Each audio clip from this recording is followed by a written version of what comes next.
Sobat Kairos yang dikasihi dan diberkati Tuhan Yesus Kristus. Firman Tuhan pada hari ini, Kamis 25 Juni 2026, tertulis dalam kitab Nahum 1 ayat 15. Demikian firman Tuhan. Lihatlah, di atas gunung-gunung berjalan orang yang membawa berita, yang mengabarkan berita damai sejahtera. Rayakanlah hari rayamu, hai Yehuda. Bayarlah nazarmu, sebab tidak akan datang lagi orang dursila menyerang engkau. Ia telah dilenyapkan sama sekali. Sobat Kairos, ketika terjadi bencana banjir bandang dan tanah longsor di kota Sibolga sekitarnya dan Kabupaten Tapanuli Tengah di akhir tahun 2025 sampai awal tahun 2026, penduduk desa yang terisolasi karena banjir besar menunggu bantuan berhari-hari. Makanan hampir habis dan harapan mulai pudar. Suatu pagi, ketika dari kejauhan terlihat seorang petugas berlari membawa kabar bahwa bantuan sedang datang. Bahkan sebelum bantuan itu tiba, hati penduduk desa sudah dipenuhi sukacita, karena mereka tahu pertolongan sedang dalam perjalanan. Demikianlah Nahum 1 ayat 15. Tuhan mengirimkan kabar baik bahwa pembebasannya sedang datang. Kabar itu memberi harapan sebelum keadaan berubah. Sobat Kairos, kitab Nahum ditulis pada masa bangsa Yehuda hidup dalam tekanan kerajaan Asyur. Asyur adalah bangsa yang kuat, kejam, dan menindas banyak bangsa, termasuk Yehuda. Di tengah ketakutan dan penderitaan itu, Tuhan menyampaikan kabar sukacita.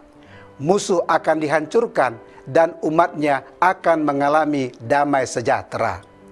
Nahum 1 ayat 15 menggambarkan seorang pembawa berita yang berlari di pegunungan membawa kabar kemenangan. Bagi orang yang hidup dalam penindasan, berita itu menjadi sumber harapan dan sukacita. Sobat Kairos, ada 4 hal yang dapat kita renungkan bersama melalui nats ini. Allah memberikan kabar baik di tengah situasi sulit. Lihatlah, di atas gunung-gunung kaki orang yang membawa kabar baik. Sebelum kabar itu tiba, keadaan Yehuda tampak suram. Namun Tuhan bekerja bahkan ketika umatnya belum melihat jalan keluarnya. Seringkali kita juga berada dalam situasi yang terasa buntu. Masalah keluarga, sekolah, pekerjaan, atau masa depan. Kita berpikir bahwa Tuhan diam saja, tetapi Nahum mengingatkan bahwa Tuhan sudah menyiapkan kabar baik bahkan sebelum kita menyadarinya. Pertanyaannya, apakah saat ini kita lebih fokus pada masalah daripada pada Tuhan yang berdaulat atas masalah itu? Belajarlah mempercayai Tuhan meskipun keadaan belum berubah. Iman berarti tetap berharap ketika mata belum melihat jawaban. Allah membawa damai sejahtera yang sejati, yang memberitakan damai sejahtera. Damai yang dimaksud bukan sekedar tidak ada perang. Dalam pengertian Alkitab, damai sejahtera atau shalom berarti kehidupan yang dipulihkan dan berada dalam hubungan yang benar dengan Tuhan. Dunia menawarkan damai sejahtera melalui kenyamanan, uang, atau keberhasilan. Namun damai sejahtera sejati hanya datang dari Tuhan. Pertanyaannya, di manakah kita mencari damai sejahtera itu? Pada prestasi, pengakuan orang lain, atau pada Tuhan? Datanglah kepada Tuhan dalam doa, serahkanlah kekhawatiran kita kepadanya, dan izinkan damai sejahtera Kristus memenuhi hati kita. Pembebasan Allah mengundang respon iman. Rayakanlah hari rayamu, hai Yehuda, bayarlah nazarmu. Setelah menerima kabar baik, Yehuda dipanggil untuk beribadah dan menepati janji kepada Tuhan. Berkat Tuhan tidak boleh membuat umatnya melupakan Tuhan. Seringkali kita rajin berdoa pada saat menghadapi masalah, tetapi setelah pertolongan itu datang, kita kembali hidup tanpa bersyukur.